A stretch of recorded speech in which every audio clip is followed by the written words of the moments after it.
기도하고 말씀 생각하십니다. 하나님 아버지, 이 오후 예배 시간 저희들의 경배와 기도와 찬송과 찬양을 받으시고 또 이 시간 부족한 종에게 힘을 주시고 하나님의 말씀을 주시고 감히 하나님의 거룩한 말씀, 진리의 책의 말씀, 영감으로 기록하신 신구약 성경의 한 부분 시편 127편의 말씀을 감히 몇 마디 해석하며 증거하게 하시고 거기에 담긴 하나님의 진리와 교훈을 저희들로 듣게 하시고 받게 하여 주옵소서. 하나님께서 말씀하여 주심으로 말씀을 감히 전하게 하시고 해석하게 하시고 듣게 하시고 깨닫게 하시고 믿게 하시고 또 마음에 새겨 우리의 삶에 실천하여 지혜자가 되며 복된 자들이 되게 하여 주옵소서. 하나님의 영, 진리의 영께서 저희들 가운데 계시고 일하시고 헛되이 전하고 헛되이 듣지 않게 하여 주옵소서. 예수님의 이름으로 기도하옵나이다. 아멘. 아멘.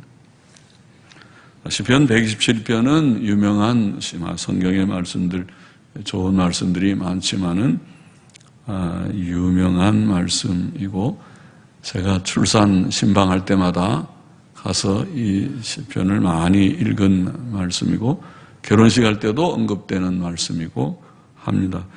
본 시편은 솔로몬의 시라고 되어 있고 그 내용은 요약하면 가정의 건립, 하나님께서 집을 세운다는 이게 집은 무슨 이 건물 하나 짓는 얘기가 아니고 우리의 가정을 건립하는 가정 건립에 대한 내용이라고 봅니다. 인간의 삶에 있어서 결혼은 매우 중요한 일이며 가정의 행복은 인간에게 매우 기본적인 복입니다. 가정이 평안하지 못하면 우리가 평안하지 않습니다. 행복하지 않습니다. 우리는 다 가정이 있고 가정에서 또 출생해서 자라는 자녀들이고 또 좀 크면은 우리가 부모가 되고 또 우리에게는 자녀들이 생기고 그것이 인간의 삶의 모습인데 그런데 가정이 평안치 못하면 남자들도 가정이 평안치 못하면 직장 나가서 일을 잘 못합니다. 코가 빠집니다. 힘이 없어요.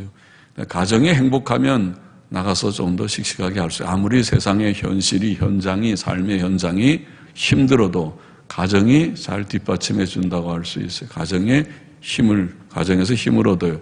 아내가 항상 출근할 때 여보 잘해요. 힘들지만은 내가 늘 기도할게요. 힘내세요. 힘들어도 잘 일하세요.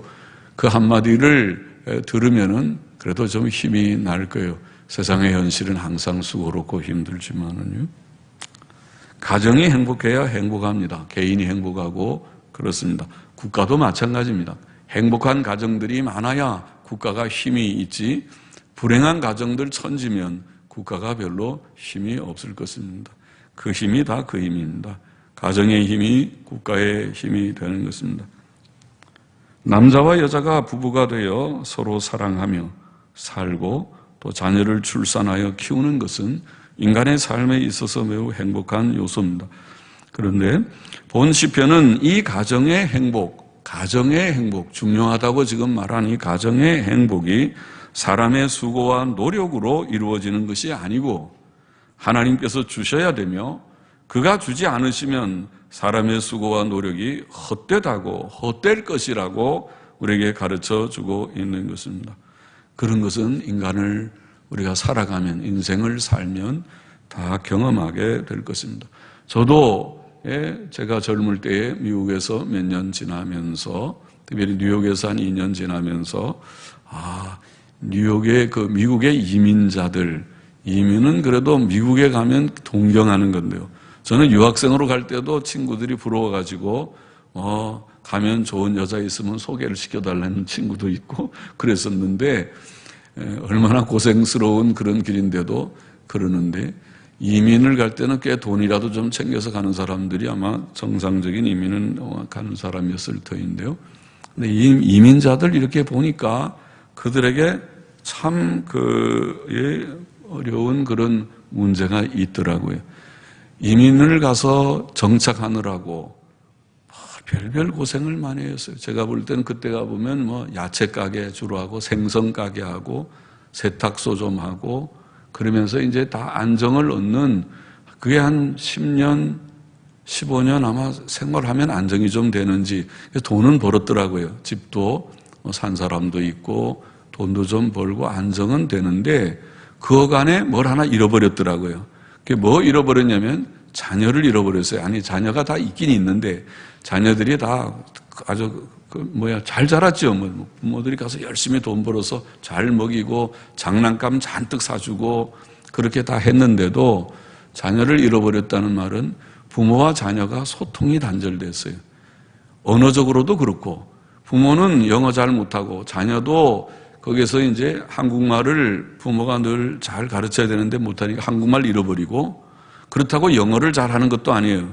가서 베이비시터라고 이제 아이들 좀 돌봐주는 할머니들한테 맡기면은 거기서 누가 영어를 잘 가르쳐 주겠습니까?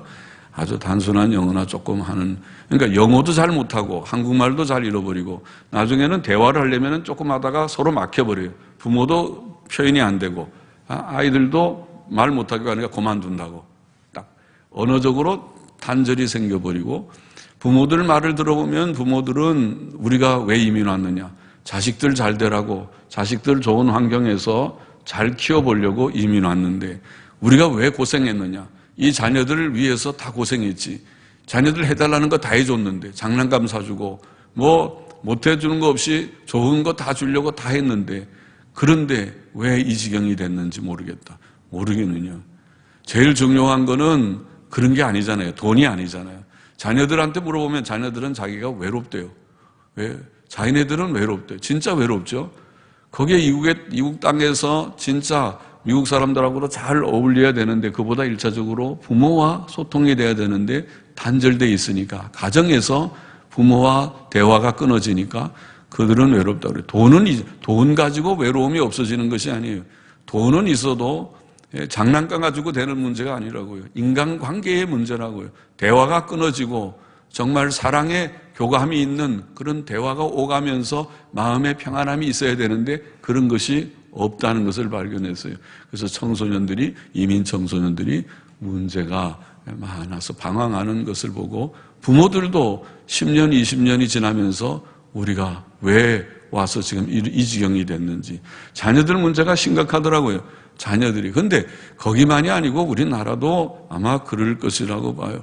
너무 돈벌이가 바쁘고 세상 일에 바빠가지고 막 하다 보면은 자녀들을 막상 좀 앉아서 인격적인, 인간적인 서로 대화를 하고 그들의 문제가 정말 무엇인지, 고민이 무엇인지, 내가 정말 그들을 도와줄 수 있는 인생의 선배로서, 부모로서 그들에게 어떤 조언을 좀 해주어야 되는지, 이런 중요한 부분이 사실은 빠져버리고 돈을 벌어서 밥 먹여주고 옷 입혀주고 다른 것만 다 해주는 인간이 무슨 짐승입니까?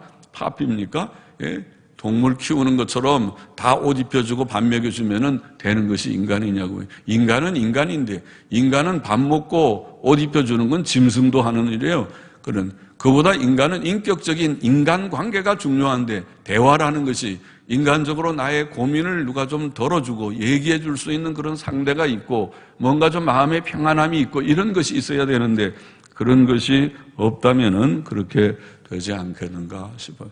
뿐만 아니라 여기에 보면은 그런 것이 없다 하더라도 돈을 많이 벌어서 물질적인 부여는 이루었을지 몰라도 거기에 갑자기 큰 질병이 온다든지 또 물질은 많이 벌었는데 오히려 물질 때문에 남편이 외도를 해버린다든지 돈이 없을 때는 생각할 수 없는 일들이 돈이 많기 때문에 오히려 잘못된 아내보다 더 예쁜 사람을 향해서 눈길을 줘버렸습니다. 돈 때문에 외도해버렸습니다. 너무 또 일 많이 하다가 몸을 버려서 큰 질병의 진단을 받고 어느 날 암투병에 들어갑니다. 그것은 인간이 노력만 한다고 되지 않는다는 것을 경험하는 한 예죠. 한 예입니다. 그런 것은 비일비재하게 우리 옆에서 일어나고 있고 경험하는 일들이라는 것입니다. 사람이 노력해서 행복한다면, 다 노력해서 행복하다면 행복할 사람들이 천지겠지만은 행복하다고 말하는 사람은 그렇게 많지 않아 보입니다. 그래서 오늘 여기 성경 말씀에 여호와께서 하지 아니하시면, 집을 세우지 아니하시면 세우는 자의 수고가 헛되다. 진리입니다. 개인의 가정의 문제도 그렇고 여호와께서 성을 지키지 아니하시면 파수꾼의 경성함이 어서다. 국가도 마찬가지라는 것입니다. 하나님께서 긍휼히 여겨주지 아니하시면 국가가 안전할 수가 없다는 것을 본문은 말씀하고 있는 것입니다. 하나님은 온 세상의 창조자요 섭리자이십니다. 창조자 섭리자 하나님은 만복의 근원, 찬송가 28장에 나오는 또 찬송가 1장입니다. 복의 근원입니다. 만복의 근원 하나님이십니다.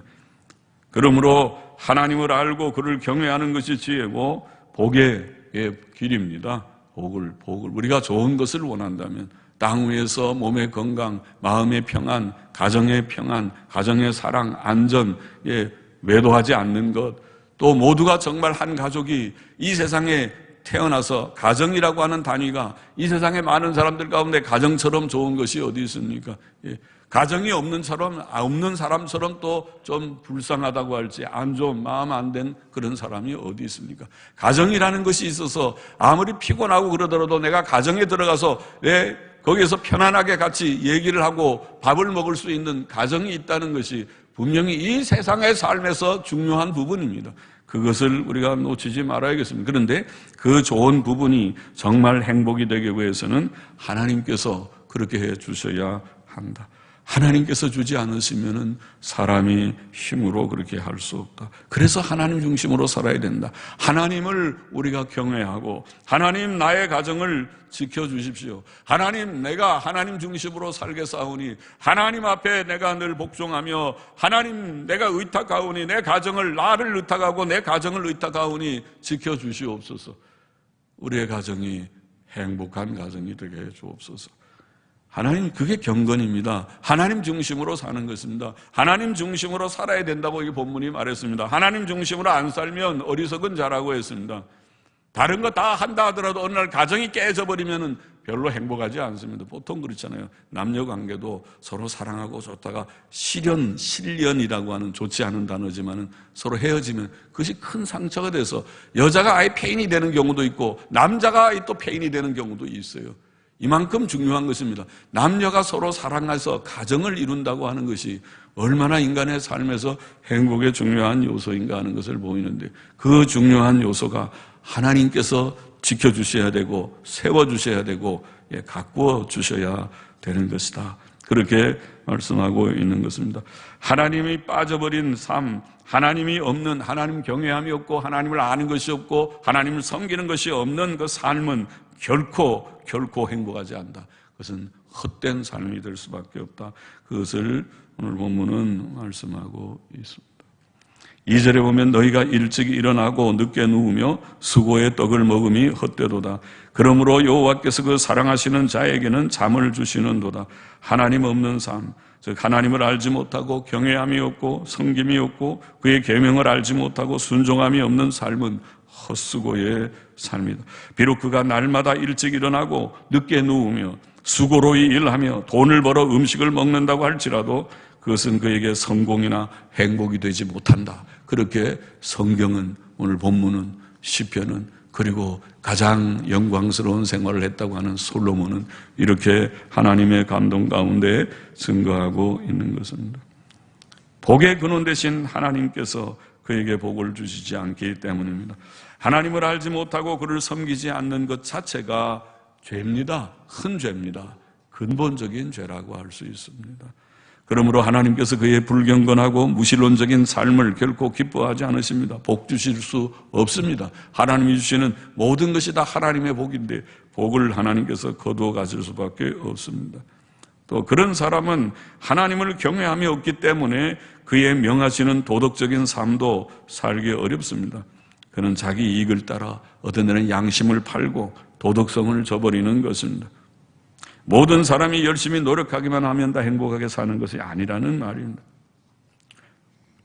많은 질병들과 자연적인 늙음과 죽음 말고라도 세상에는 미움과 싸움과 살인과 속임과 배신과 이혼과 가난과 고독 등의 불행한 일들이 많습니다. 이런 수고로운 세상의 삶 속에서 하나님께서는 그의 사랑하는 자에게 잠을 주신다. 그렇게 오늘 본문은 표현했습니다.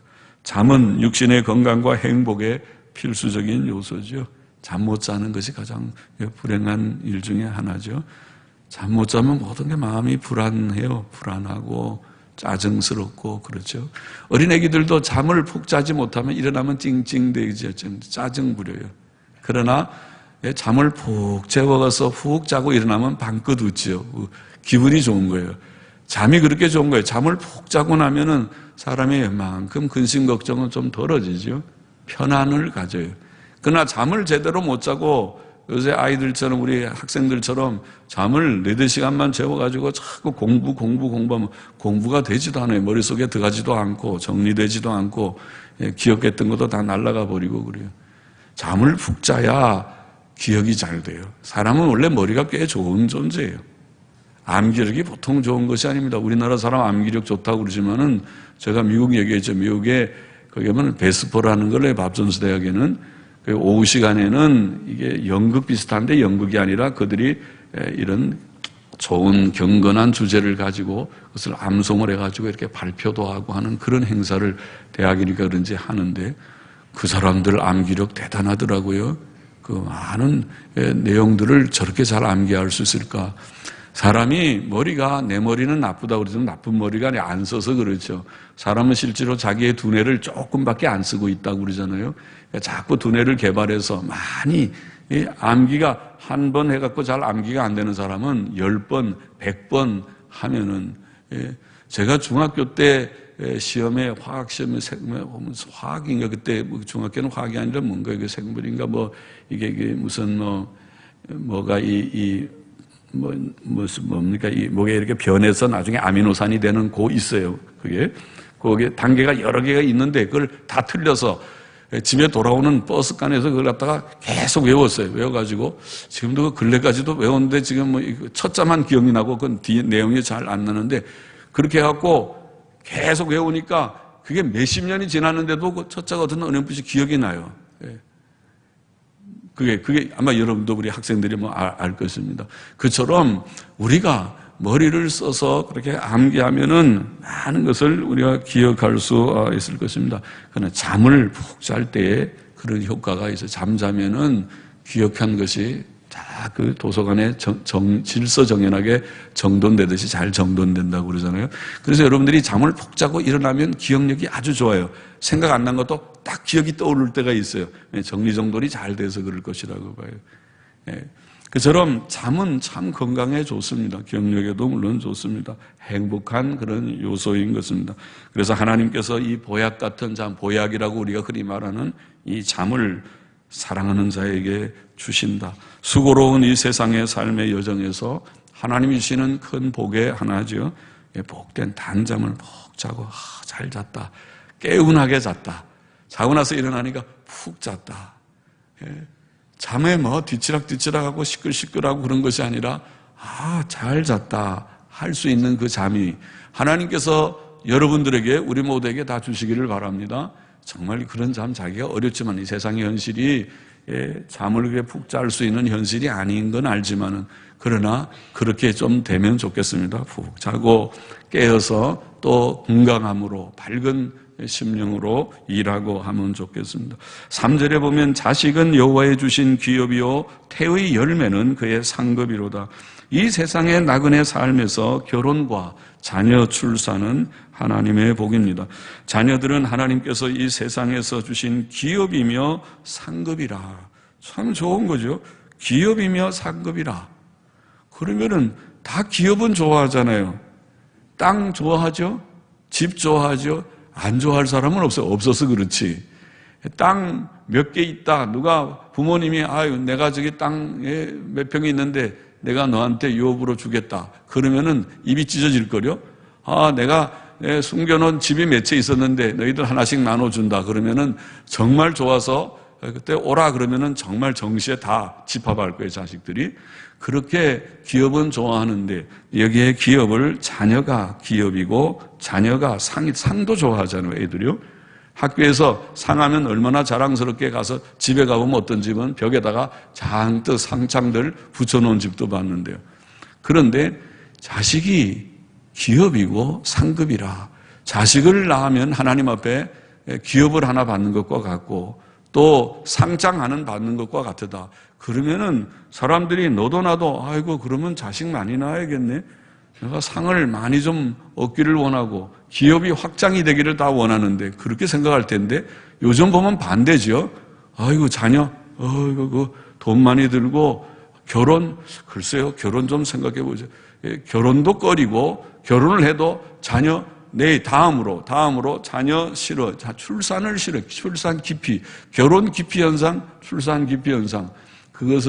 이것이 결혼이 얼마나 좋은 것인지 또 자녀가 어떻게 하나님의 기업이고 상인지를 잘 모를 때에 할 수 있는 태도죠. 그것을 알면은 이제 그런 태도를 버리셔야 하실 것입니다. 자녀는 하나님이 주신 기업이요 태 열매는 상급이라. 이것은 자녀의 기원, 자녀라는 것이 부모가 어떻게 우연히 그저 같이 결혼해서 살다 보니까 우연히 자녀가 출생한 그런 것이 아닙니다. 우연히 생기지 않아야 될 것이 우연히 생겨난 존재가 결코 아닌 것입니다. 어떤 사람은 낳고 싶어도 자녀를 못 낳아요. 많은 요새 그렇죠. 불임이 많습니다.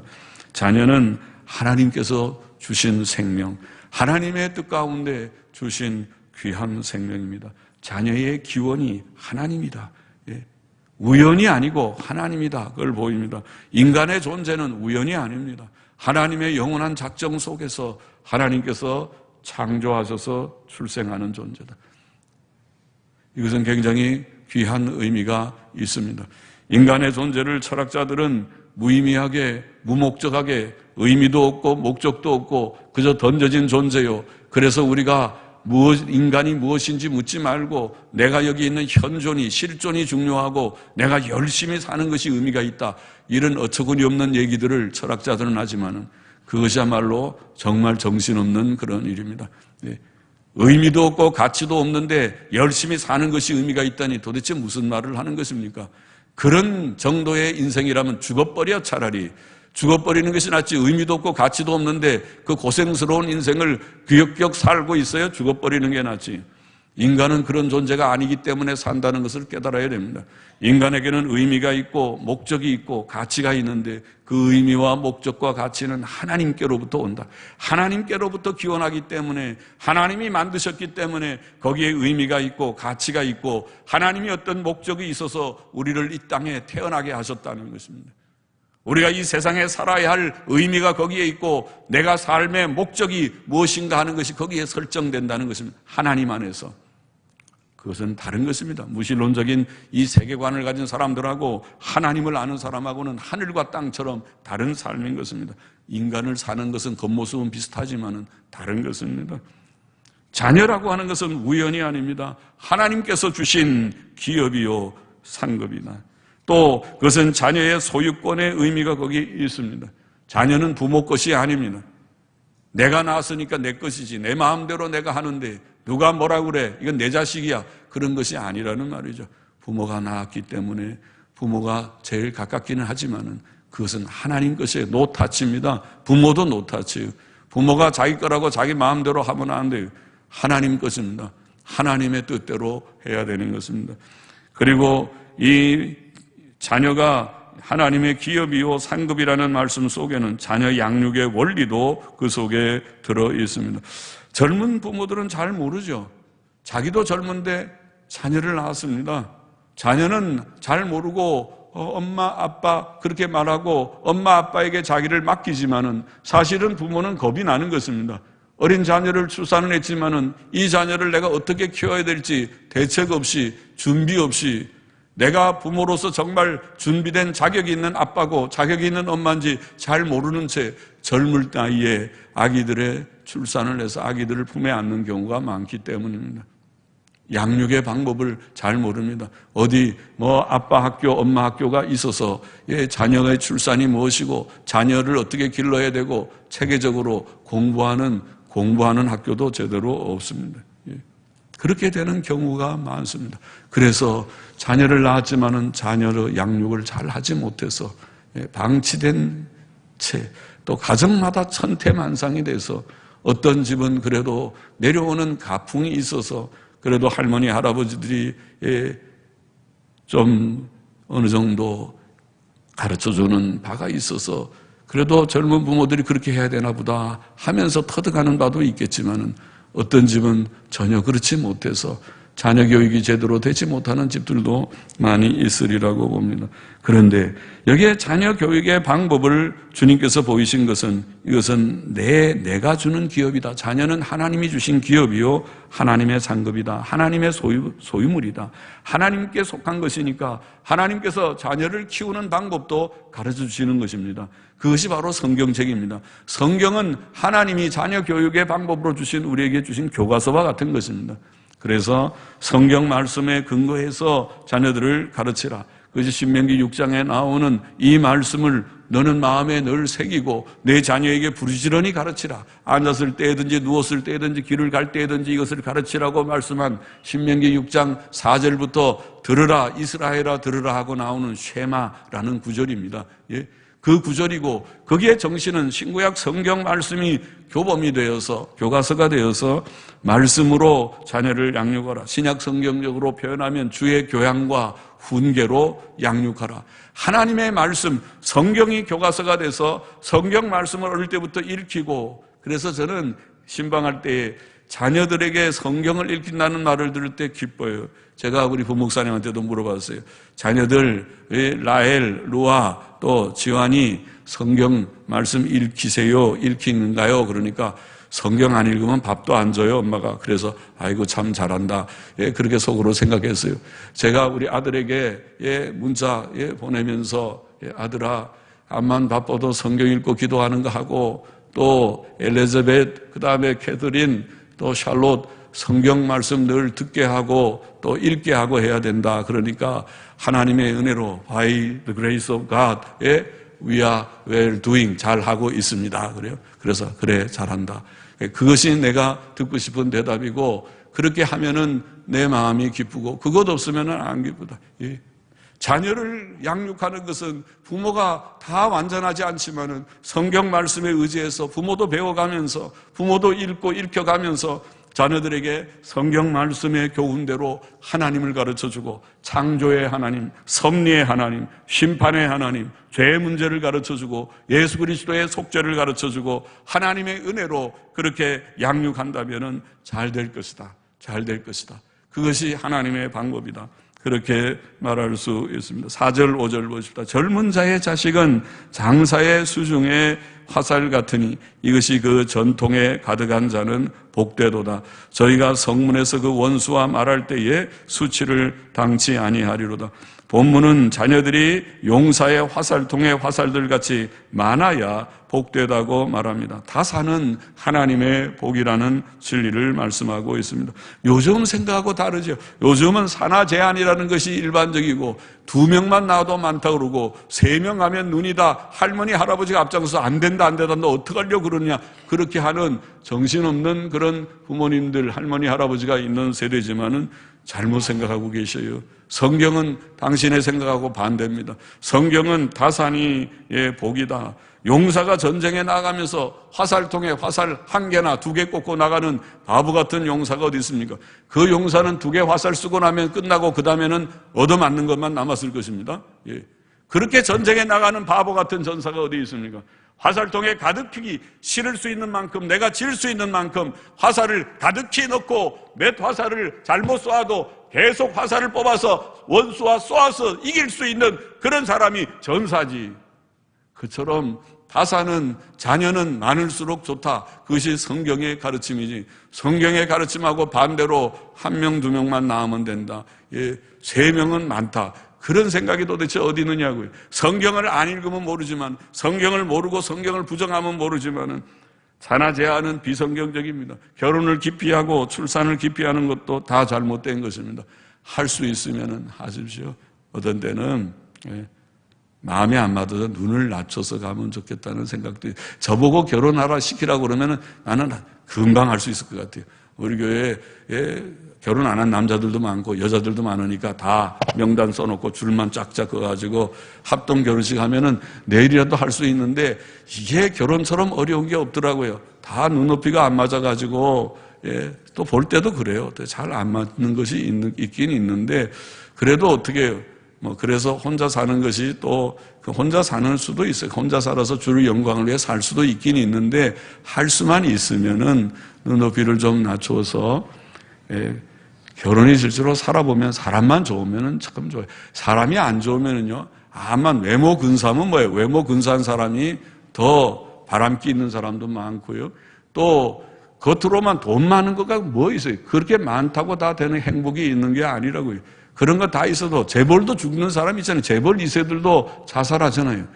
그러나 그런 거 돈 그렇게 없고 별로 시원찮은데도 행복하게 사는 가정들도 있을 수 있어요. 그렇다고 가난해야 된다는 뜻은 아니에요. 예수 믿는 사람이 가난되기라는 뜻도 아니에요. 하나님께서 우리와 함께 하시면 물질적인 안정과 여유를 주실 것이고 주시기를 원하지만은 우리의 마음의 눈을 좀 낮추어서, 그래서 우리가 서로 주 안에서 좋은 사람들, 믿음의 사람들 간에 서로 결혼하고 또 정말 좋은 가정들을 이루고 하면 좋겠다는 그런 뜻이죠. 다사는 하나님의 뜻이고 복이다. 처음 사람을 창조하셨을 때 생육하고 번성하여 땅에 충만하라. 이것은 노아 시대의 홍수 심판 후에도 노아와 아들들에게 똑같이 생육하고 번성하여 땅에 충만하라. 아브라함에게도 하나님께서는 내 자손이 하늘의 별과 같이 바다의 모래와 같이 많게 되리라. 그걸 복으로 말씀하셨어요. 복을 주시면서 그랬어요. 다사는 저주가 아니고 복입니다. 그리고 자녀들이 많은 것이 지금은 힘들지만은, 자녀 키우는 것이 분명히 힘든 건 사실이지만은, 먹이고 입히고 요즘같이 교육시키고, 이것이 제도가 전부가 잘못됐어요.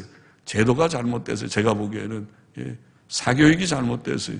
그리고 사교육이 잘못됐다고 이거 고치는 방법도 잘못됐어요. 산불 정책도 난 잘못됐어요. 내가 볼 때 그런 얘기할 시점은 아니지만은, 그냥 내버려둬요. 내버려둬.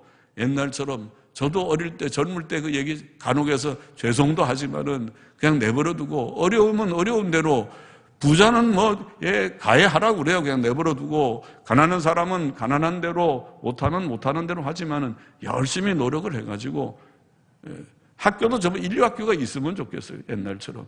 그래야 어려운 사람들은 어릴 때부터 이제 다 평준화 시켜놓으니까 다 공부 못하는 사람들이 돼버려요. 그냥. 내버려둬서 가난하지만 열심히 해서 조금 좋은 학교 들어가고 또 좀 이게 층이 나야 이게 경쟁이 돼야 공부가 좀 되잖아요. 그래야 공교육이 살아야 돼요. 공교육이 살아서 그렇게 하면은 가난해도 그냥 좀 내가 가난하지만은 조금 더 좋은 학교 들어가고 그렇게 해가지고 그 다음에 진출할 수 있는 그런 길들도 있지 않겠느냐.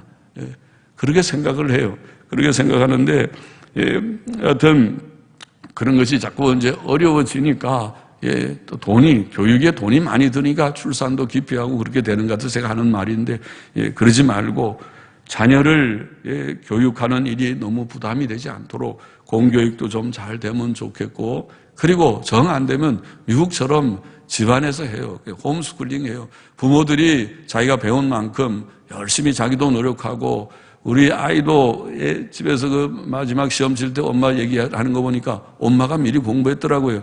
마지막 시험 칠 때 되면은 여기서 여기까지 엄마 시험 범위예요. 그러면 엄마가 미리 공부해서 문제 다 내가지고 아들한테 질문하고, 그러면 이제 그거 다 대답하고 자기가 또 공부해갖고 이제 테스트를 받는 거예요. 그렇게 해갖고 시험 치니까 그래도 잘 치는 것 같더라고요. 그게 그냥 공부 잘 치게 되는 건 아니잖아요. 노력해가지고 학원을 꼭 의지하지 말고, 돈이 써야 되고 돈 없으면 안 된다 그러지 말고, 본인이 노력하면은 지금은 좀 어렵지만 열심히 자꾸 하다 보면 조금씩 되겠죠. 그렇게 해서 해나가는, 그렇게 하면은 너무 자녀 교육비 때문에 기피하는 일은 없지 않겠는가 싶어서 안타까워서 그런 얘기를 해보는 것입니다.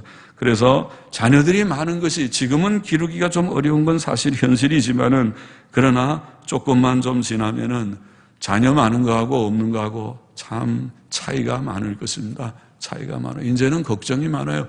우리가 이제는 장래를 죽을 때쯤 되면은 우리를 돌아볼 수 있는 자녀가 없어요. 저 같은 경우는 아들 하나뿐인데 하나가 미국에서 산다고 가버려서 미국 여자하고 만나가지고 결혼해서 살고 있으니까 이제는 언어도 잘 소통이 안 돼요. 그러니까 뭐 하면은 좀 떠듬대는 소리를 하고, 애기들한테도 한 번 해도 이제 점점 겁이 나갖고, 조그만 영어 잘 못하면 손녀들이 웃을까봐 이게 겁이 나가지고 영어도 하던 영어도 더 못할 것 같고 그러게 되지만은, 그러나 이제 죽게 될 때는 누가 오겠습니까? 죽으면 그냥 조용히 우리끼리 죽고 말지. 거기에 뭐 복잡하게 와라. 그렇게 할 수도 없어요. 이제 그렇게 되는 집이 많을 거예요. 옛날 같으면 지금까지는 아직 그래도 누가 돌아가시면 자녀들이 며칠 동안 거기서 무슨 빈소를 지키고 하지만은 이제 앞으로 그런 것도 없어질 것입니다.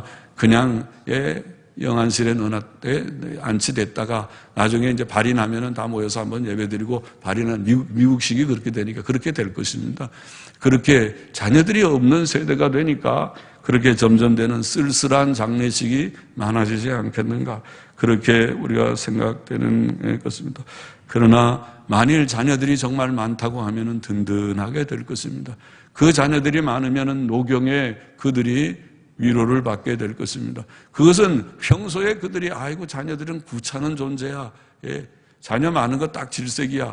했으니까 노경에 복 받을 것도 없잖아요. 그러나 고생해서 3명, 4명, 5명을 키워놓으면은 키울 때는 고생했지만은 나중에 노경되면은 그래도 한 번씩 간혹 찾아오기만 해도 돌아가면서 찾아오면 얼마나 좋겠어요.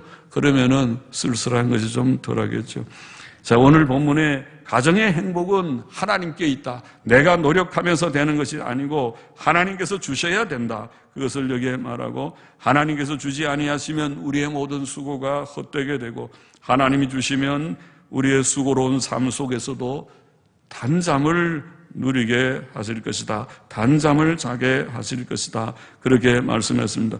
그래서 하나님 중심으로 우리가 살아야 한다는 것을 교훈했고 자식은 하나님의 기업과 상급이고 다 사는 복이다 하는 것을 말씀했어요. 우리가 자녀가 어떤 의미를 가진 존재인지 자녀를 우리가 어떻게 낳아서 길러야 되는지 자녀에 대한 그런 바른 이해를 가지고 자녀들을 귀히 여기고 또 자녀들을 우리가 많이 하나님께서 주시기를 우리가 소원도 하고 결혼도 사모하고 출산도 사모하고 또 고생스럽지만은 그것을 다산이 큰 복인 줄 알고 그렇게 하는 젊은이들이 좀 많이 생겼으면 좋겠고 그리고 잘 그렇게 고생스럽지만은 잘 키울 때 그것은 큰 우리에게 복이 아닐 수 없다.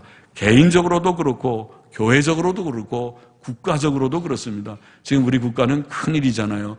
지금 점점 출산율이 제로에 0에 가깝게 되면은 나중에 한 20년, 30년, 40년 되면은 이제는 일하는 인구가 줄어들고 전부 다 우리 전부 돌봐야 할 노인들 인구만 많아지는 그런 기형적인 그런 사회가 되지 않겠습니까? 그런 사회가 끔찍한 사회죠. 그렇게 되지 않도록 하나님께서 우리 개인에게도 또 교회도 마찬가지로 일꾼이 적으면 어떻게 하십니까? 지금 주일학교가 옛날 같지 않아요. 전부 모든 주일학교 학생이 주는 것은 집안에 아이들이 없어서 그래요. 그런 경향이 있죠.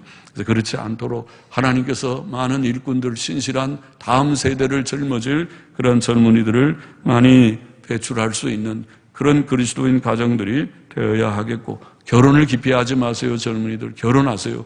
그리고 결혼하면 자녀들을 많이 낳으세요. 한두 명 낳지 말고 서너 명, 너다섯 명의 자녀를 낳을 그런 생각을 하고 이것이 하나님의 뜻이라는 것을 이해하고 할 수 있으면 많이 낳으세요. 힘들어도 자녀를 많이 낳고 잘 양육해서 하나님의 나라에 기여하는 그런 젊은이들이 되어야 하겠습니다. 기도하십시다. 하나님 아버지 가정의 행복이 하나님께 있고 또 자식이 하나님이 주신 기업과 상급이며 다산이 복이며 어떻게 자녀를 양육하고 가정을 세워야 할 것인가를 가르쳐 주셨사오니 하나님 중심으로 하나님을 경외하고 하나님 말씀 붙들고 우리 자신이 살고 또 우리의 자녀들을 양육함으로써 하나님께 영광, 가정의 복, 우리의 주님 노후에 또 기쁨이 되고 또 하나님의 교회에 유익을 끼치고 이 사회에도 기여하는 하나님의 백성들이 되게 하여 주시기를 소망하며 예수님의 이름으로 감사하며 기도하옵나이다. 아멘.